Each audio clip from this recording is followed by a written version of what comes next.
क्या कुछ मांग इन लोगों की है और क्या शांत बनाइए। देखिए, राजकुमार चौहान जी, भाई अब आप लोग भी तो चुप रहिए। राजकुमार चौहान जी भारतीय जनता पार्टी के बहुत पुराने और वरिष्ठ नेता थे, मंडल स्तर के पदाधिकारी थे,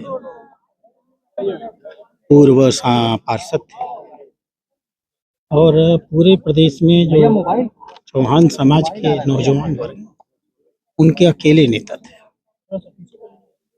बहुत समर्पित सामाजिक कार्यकर्ता और ठीक गोरखनाथ मंदिर के पीछे उनकी हत्या हो गई और जघन्य हत्या हुई। दुर्दांत अपराधियों ने सिर्फ पुलिस की गोली पर नहीं, उसके बाद चाकू घोंप घोंप करके उनको मारा है। ये दुर्दांत अपराधियों का काम है, जिसको हम लोग कहते हैं ना कि मास लिंचिंग जिसको कहा जाता है।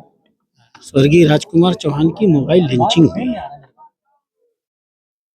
सरकार हमारी है, सरकार हमारी भारतीय जनता पार्टी की है। इन जनरल हम लोग यही मानते हैं कि लॉ एंड ऑर्डर में पहले से बेहतरी हुई है। इसका मतलब ये नहीं है कि चिराग तले अंधेरा हो जाएगा। एक बार अगर आप प्रमाण पत्र लेते हैं तो प्रमाण पत्र आप ही को बनाना भी होता है और बचाना। गोरखपुर के अंदर और थाने के 2 किलोमीटर के अंदर और मंदिर के 1 किलोमीटर। तो मैं यहाँ तो दिल्ली से पार्लियामेंट छोड़ करके आया हूँ। एक नौजवान संघर्षशील नेता के लिए मैं तो पार्लियामेंट छोड़ के आया हूँ। ये परिवार वाले कुछ चाहते नहीं है। ये चाहते हैं कि अपराधियों के विरुद्ध कड़ी से कड़ी कार्रवाई हो। अपराधियों को, कोई भी अपराधी हो, मैंने तो नाम भी मैं नहीं जानता हूँ कौन अपराधी है। मृतक की पत्नी ने स्वयं FIR लिखाया है और नामजद किया है। तो ये पुलिस का दायित्व है कि उन सबको पकड़ें, उन सबको चार्जशीट करें, सही तरीके से पैरवी करें और शीघ्रातिशीघ्र उस पर कार्रवाई करें। अन्यथा मेरे पास तो, मैं तो हूँ ही राज्यसभा में, इन सब लोगों को नंगा कर दूंगा राज्यसभा में। ये पूरा प्रदेश जानता है कि जब मैं खड़ा होता हूँ राज्यसभा में तो क्या करता हूँ। तो जो बचाने का प्रयास करेगा, मेरे पास संवैधानिक रास्ता है, इतर बितर कर दूंगा सबको, कोई बचे उचेगा नहीं। मैं संवैधानिक तरीके से लड़ता हूँ और इन लोगों को संवैधानिक तरीके से कार्रवाई कर लेनी चाहिए। मैं इसीलिए यहाँ आया हूँ। क्या लगता है कौन बचाने का प्रयास कर रहा है? मैं नहीं जानता हूँ, ये पुलिस को स्वयं सोचना होगा। वो कहते हैं ना कि अब क्यों इनके साथ बदनामी चलती है, ये लोग जाने, है ना। इनको दंड दिलवाना होगा और अपराधियों को। परिजनों से क्या बातचीत हुई और क्या डिमांड वो लोग कर रहे हैं? परिजन बेचारे कुछ नहीं चाहते। उनके घर का अकेला कमासुत आदमी चला गया, अब उनकी कमाई बंद हो गई, वो असुरक्षा में आ गए। उनकी 2-2 जवान बच्चियां हैं। आखिर कल उनके भविष्य का क्या होगा? उनकी देखरेख कौन करेगा?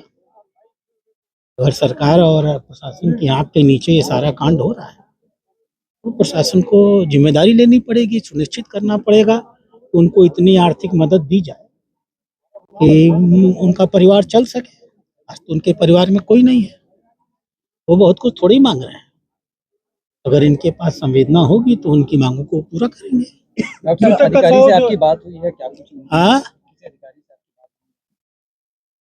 अंतिम बात हो जाने दीजिए। मैंने कहा है कि कम से कम एक वरिष्ठ अधिकारी यहाँ आ जाए जो इन माता पिता के बीच में रह करके अपनी बातें कह ले। मेरी क्या उनसे अकेले में बात हुई, इसका कोई मतलब है क्या? सामने आकर के सार्वजनिक रूप से बात होनी चाहिए। कल दिन मुकर जाए तो मैं तो बड़ी स्थिति में खराब हो जाऊंगा, तो मैं ये सब क्यों करूंगा? मैंने इन लोगों से आग्रह किया है कि आए, सबके सामने बात कर लें, बात करके इनको आश्वस्त करें। बाकी मैं सक्षम हूँ, अगर जो भी लापरवाही करेगा, मुझे आता है लड़ना, छोड़ूंगा नहीं किसी को भी। तो डॉक्टर साहब 1-1.5 घंटे से डेड बॉडी यहाँ पर पड़ी है, आप भी बात कर रहे हैं, तो क्या निष्कर्ष कुछ क्या लगता चलता है ऐसे मामलों में, जब तक अंतिम निष्कर्ष न निकल जाए। कहते हैं ना कि 5 गांव की मांग, 5 गांव की मांग ये लोग पूरा करेंगे मेरे ख्याल से। उसके बाद क्या होता है हम एडवांस में क्यों कहें, पहले देख लिया जाए ये लोग पूरा करते हैं कि नहीं। ठीक है, थैंक यू डॉक्टर।